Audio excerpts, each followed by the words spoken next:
Chapter 13, Camlann Manor. Interior Camlann Manor, Grand Hall, night. Far away, across the English Channel on the western Cornish coast of Great Britain, another mycelium terminal glows softly in the corner of a vast, dimly lit room. Sunlight filters through towering windows, their dark red drapes casting long shadows across a polished marble floor. A grand piano stands silent to one side, its ebony surface reflecting the faint light. The terminal surges with energy. Luminescent spores swirl and form human shapes. Wilbur emerges first, followed by Rosie, Balthazar, Grendel, Bjarn, Gullinbursti, the soldier, Salome, Thorn, and finally Bill. A man sits at the piano, leaning on a cane, a cigar ember glowing in the shadows. He speaks. Well, it seems our guests have arrived. It's about bloody damn time. He remains half in shadow, exhaling a cloud of smoke. Come now, do you have anything to say for yourselves? I presume you are here for Gloriana. A regal, ethereal voice echoes from the shadows. Of course they are, Mr. Churchill. Forgive the Prime Minister's impatience. We'd begun to worry you'd never arrive. Queen Gloriana steps from the darkest corner of the room, her presence commanding attention. Her antler crown catches moonlight, gossamer wings, creating an otherworldly aura around her. Thorn, Rosie, Balthazar, and Grendel bow and curtsy as she enters. Thorn. Your Majesty, we are delivering a fallen German soldier, as promised. Apologies for our tardiness. We ran into some obstacles. Queen Gloriana. Thorn, in a millennia of servitude, you haven't failed me yet. Balthazar, you remain as trustworthy as ever. Grendel, as promised, you shall be handsomely rewarded. Grinning. And Rosie, I'm beginning to see promise. Rosie. Thank you, Your Grace. Gloriana. May I inspect this soldier? Thorn. Yes, of course. I present, well, you see, Your Majesty. He hasn't a name. Balthazar. Him no can talk to. Thorn. Yes, I'm afraid he lacks the capacity for speech. However, I can assure you, he is exceptionally strong and most capable. A rather formidable specimen, if I may say so. Rosie. We called in the soldier. Gloriana. Approach me, soldier. Let me have a look at you. The soldier steps forward. Rosie takes Salome's hand. Rosie. To Salome. Just stay back here with me, we won. He'll be fine. Gloriana. Pointing at Bill. And who is this one? Bill looks around for other possible Bills, before reluctantly stepping forward. Bill. I'm Bill, ma'am. Churchill. By Jove, a Yankee. Tell me, my boy, did you make land at Normandy? Bill. I did, sir. It was hell. Churchill, honoring him with his cigar. Indeed. You have my highest regards. Gloriana. Prime Minister, if I may. Queen Gloriana approaches the soldier, examining every detail of him. She circles slowly, her expression shifting between curiosity and concern. Gloriana, standing straight. I am Queen Gloriana, ruler and guardian of the realms unseen. The fate of my world, Anwu Fin, alongside the mortal realm, hangs in balance. She pauses, her expression intense. An old foe, an ancient god, known as Wayland the Smith, has grown in power. In his quest for domination, he seeks to choke the Earth with technology, using a world war to accelerate the industrialization of the planet. It is his influence that is responsible for the conflict that grips the mortal realm. Churchill, puffing his cigar. The Blighter's been pulling strings for decades. Hitler's his primary puppet in this grand, terrible show. Gloriana. Our plan is simple, yet perilous. You, soldier, a former German militant, must become our agent. Under this guise, you will infiltrate Adolf Hitler's inner circle and then eliminate him. Without their God-influenced leader, the Nazi clan will crumble. Churchill. Cut off the serpent's head, as it were. Bill. Why not just kill this Wayland instead? Ma'am? Gloriana, nodding. Wayland is a primordial god, born alongside the universe itself. Such beings cannot be truly killed. We've tried. Churchill. So we must content ourselves with toppling his pawns, starting with that mustachioed maniac in Berlin. The soldier stands motionless, processing this information. Gloriana's eyes meet the soldier's empty sockets. She places his head in her hands. A surge of gentle red energy flows from Gloriana's palms. The soldier freezes in place. Her expression shifts from authority to surprise and compassion. Queen Gloriana. There's more to this soldier than metal and circuitry. I sense a mortal man within, buried beneath layers of anguish. Balthazar. You say him, man. Thorn. Hush. Gloriana. Telepathically to the soldier. I feel your pain, your memories, your past. They're not lost, merely hidden. Gloriana sees memories from the soldier's point of view. Exterior Munich City Square, day, point of view flashback. A pre-war socialist rally in full swing in Munich, Germany. Adolf Hitler's motorcade slowly makes its way down a street of fluttering swastika flags. The Führer himself standing in an open-top car, his arm raised in the Sieg Heil salute.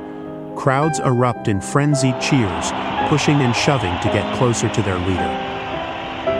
Exterior forest clearing, night, point of view flashback. The soldier, as a man, gestures with his hands to a woman and child around a campfire. Voices are muffled, but they are all singing a German song. A child's laughter rings out as she is bounced on the woman's knee. Firelight dances on their blurred features. Cut back to present. Rosie, looking around nervously. Oh, I've got a bad feeling creeping. We're in danger. Thorn. Nonsense, Rosie. This location is secret. No one knows we're here. Red energy swirls between the soldier and Gloriana as she probes deeper into his memories. Exterior Bavarian forest path, night, point of view flashback. A lone hooded rider on horseback gallops at full speed through a moonlit snowy meadow. As the rider approaches a forest's edge, rifle blasts fire out from the shadows of the trees. Exterior San Pietro Infine, night, point of view flashback. A short-statured Schutzstaffel officer lays face up in a pool of blood and mud. His eye has been shot out along with wounds to his leg. His hand is outstretched and shaking. Schutzstaffel officer, spitting up blood. Opfermann. Gunther. Opfermann. Cut back to present. Rosie, panicking. No. No. No. We mustn't stay here. We need to go. Rosie pulls Salome and Wilbur toward the mycelium terminal. No. Wilbur. Okay, one moment, ma'am. Brilliant red energy pulses through the soldier's body as Gloriana's hands channel power. She pushes deeper into his mind. Interior Bavarian forge, night, point of view flashback. The same Schutzstaffel officer, now with an eye patch, grabs the soldier and plunges him headfirst into the blazing hot coals of a blacksmith's forge. The soldier screams in pain as his hands melt from his arms. Interior Gotterlock factory surgical room, day, point of view flashback. Scientists stand over the soldier, harsh lights on strange medical equipment, as sounds of sawing, screams, drilling, and welding fill the air. A skull helmet is lowered over his face. Schutzstaffel officer. Gunther Opfermann. Geistersoldat. Cut back to present. The red energy vanishes. The room plunges into darkness. Gloriana's expression transforms to terror. Queen Gloriana, whispering. He's here. She turns to the group, alarmed. Run! As she yells, Wilbur activates the mycelium terminal. A thunderous crash shakes the manor as Wayland the Smith bursts through the ceiling, showering the room with splintered wood. The impact sends Bill flying across the room where he crumples unconscious. Wayland lands with devastating force, pinning Queen Gloriana to the floor beneath his heavy iron boot. Churchill remains frozen at his piano stool while the soldier stands amid the destruction, encircled by fallen beams and broken furniture. Wayland towers above them all, a giant shirtless figure with grand mechanical wings that flex and contract with each breath. His foot presses down on Gloriana's throat as she struggles beneath him. Wayland, to himself. I didn't think it would be this easy. Queen Gloriana sputters up blood, looking toward her allies. Gloriana. You must flee. The others stand by the mycelium terminal, weapons ready but paralyzed with fear. Queen Gloriana, to Wayland. You will never win. Wayland. I already have. Wayland raises an ornate hammer above his head. Gloriana's final act is a burst of energy that pushes Rosie, Balthazar, Thorn, Grendel, Bjarn, Gullinversti, and Salome into the mycelium terminal. Their last sight before vanishing, Wayland's hammer crushing Gloriana's skull. The soldier stands amid the wreckage, facing Wayland. Churchill remains at his piano, a helpless witness. Wayland's wings spread wide, casting a shadow across the room. He steps off Gloriana's body, leaving bloody footprints as he approaches the soldier. Wayland. Is this truly the best they could muster against me? A broken Nazi toy? The soldier assumes a fighting stance, crackling with fierce static. Mechanical components tense as he prepares to fight. Wayland. Pathetic. You're nothing but scrap metal waiting to be melted down. The soldier engages in an interactive battle. Wayland lunges forward with unnatural speed. His massive form moves with calculated violence, each strike precise and overwhelming. The soldier counters, but his movements seem sluggish against the ancient god's assault. Wayland's ornate hammer arcs through the air, connecting with the soldier's chest. Metal caves inward as circuits spray sparks across the room. Wayland's boots crush fallen fragments, grinding them to powder beneath his iron soles. Another hammer blow splits the soldier's head, the existing crack splintering across his skull-like face. Limbs tear from their housing with the sound of twisting metal. Dark hydraulic fluid seeps across marble tiles like oil-black blood. Methodically, Wayland reduces the soldier to scattered parts. Each piece that once formed the German war machine lies broken and useless across the manor floor. The final strike lands with terrible certainty. The soldier's chest compartment ruptures under Wayland's hammer. 3 red reactor cores tumble across the floor. The cores pulse with vibrant energy, their brightness unchanging even as the mechanical body housing them is destroyed. Churchill stares at the power sources with a mixture of fascination and dread as they continue to rumble energy despite their vessel's destruction. Wayland. I expected more of a challenge than that. How disappointing. Churchill straightens his bow tie and extinguishes his cigar, addressing Wayland with defiance. Churchill. Make it quick then. I won't beg for mercy from the likes of you. Wayland's wings fold with a metallic screech. A cruel smile forms on his face. Wayland.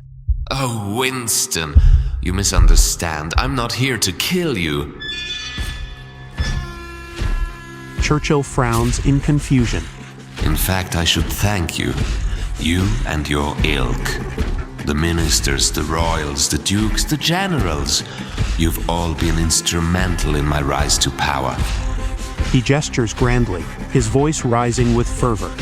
Every sword forged, every bullet fired, every tank built, every bomb dropped. I grow stronger.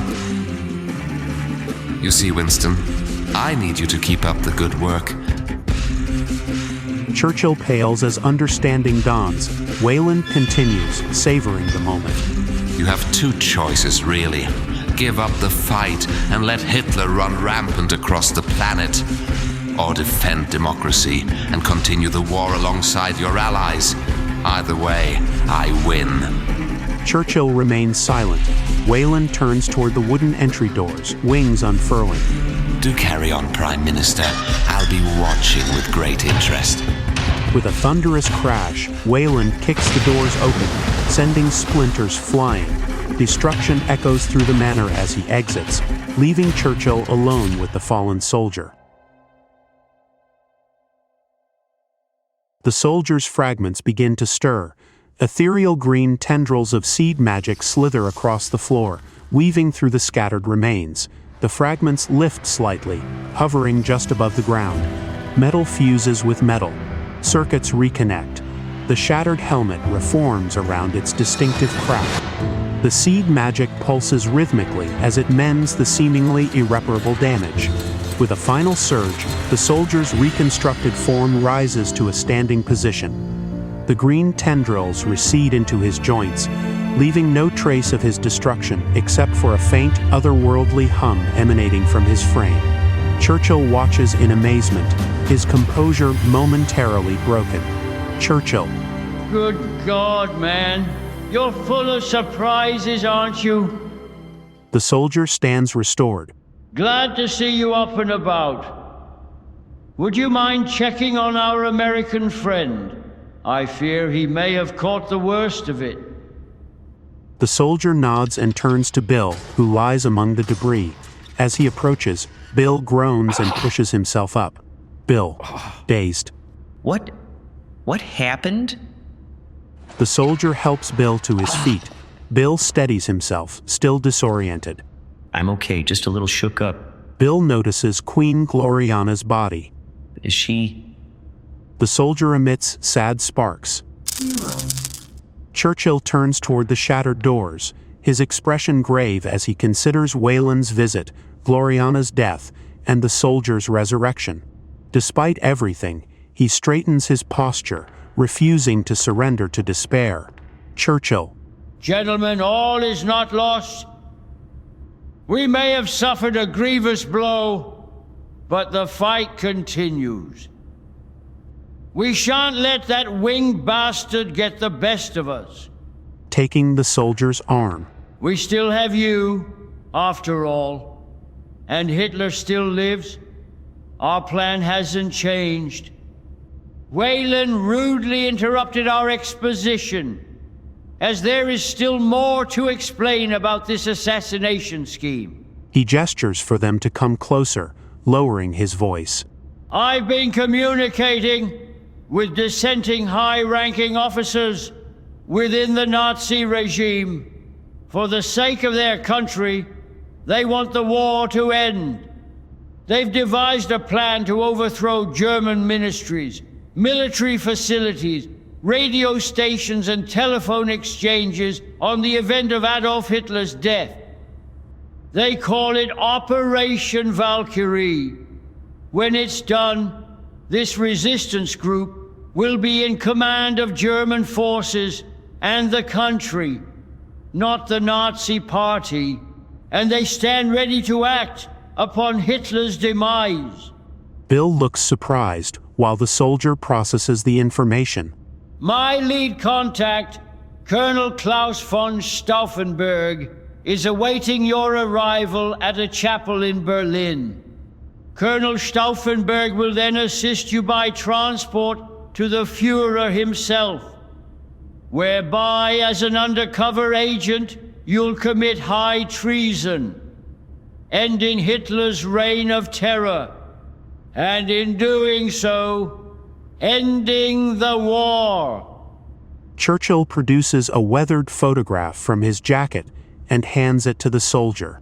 This is a photo of the Kapelle des Phoenix, or Chapel of the Phoenix. A fitting name, really. I've been told it stands out as an anomaly, amongst the brutalist architecture in Berlin. Memorize its appearance, as it is where you are to rendezvous with Stauffenberg. Churchill spots a long sword mounted on the wall. He retrieves it with surprising agility.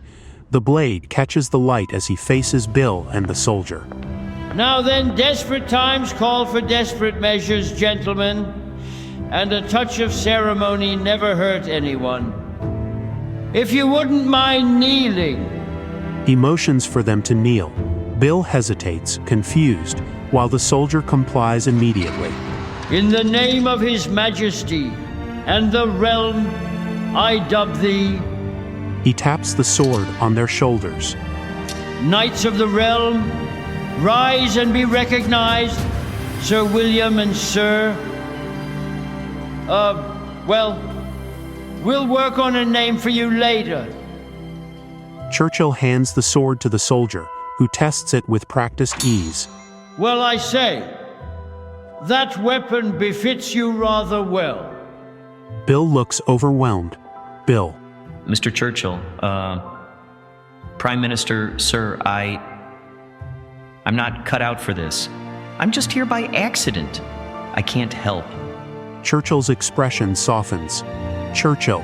My dear boy, do you think I was born to be Prime Minister? I'm a puffing, stroke-addled windbag.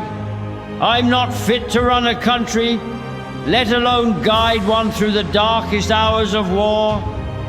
But when duty called, I stepped into the role for my country. He places a hand on Bill's shoulder.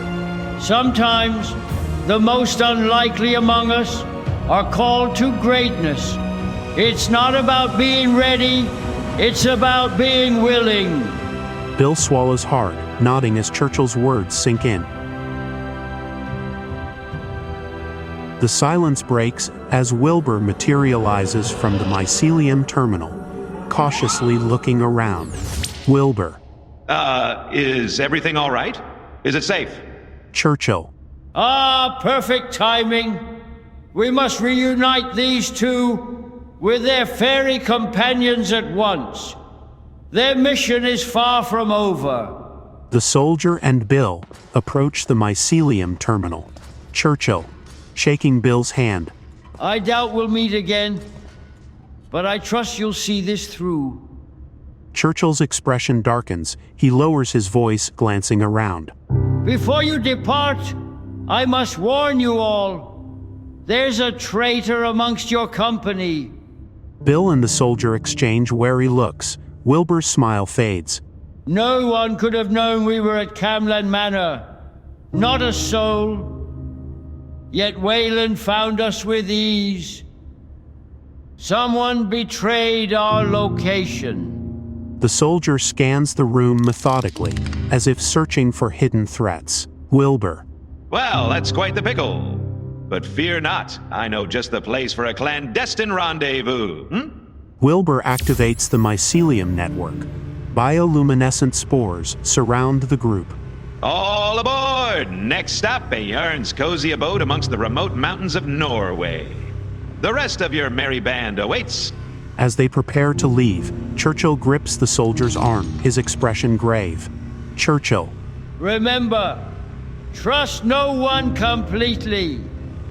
The fate of the world rests on your shoulders. Godspeed, Knights of the Realm. With those words hanging in the air, the group vanishes into the network of glowing fungi, leaving behind Churchill and the ruins of Camlann Manor. The weight of betrayal, the difficulty of their mission, and the fate of the world swirls down the mycelium with them.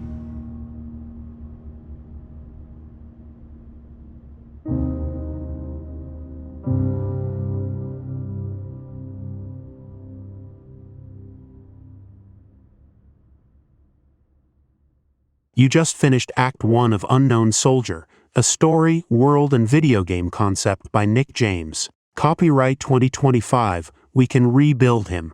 For more information, visit soldierunknown.com.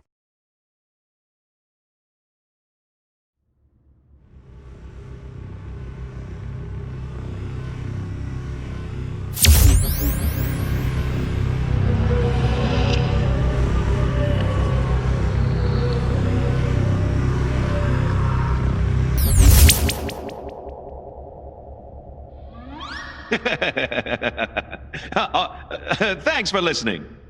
Seriously, why, you're the best listener I've ever laid my eyes on. Better even than my mother, who's also my brother and third cousin twice removed. You should have seen the fungal ears on her.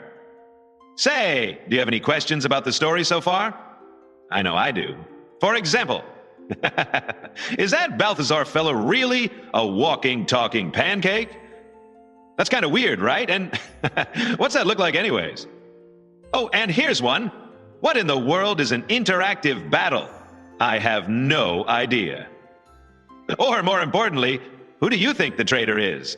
Ooh-wee, what a cliffhanger that one is. Well, I'm going to let you in on a little secret just between you and me. You're my favorite listener, after all. There's a whole website thingy where you can learn all about the story, characters, world, and more.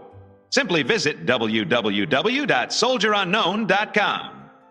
What's a website, you say? I'll be damned if I know why it's only 1944 after all. But I have a feeling you, fair listener, will figure it out. Now, friends, before I go, don't forget to visit your nearest Wilbur's Wondrous Wares location today. Your next best deal is just around the corner. And remember, great spores grow where smart shoppers go.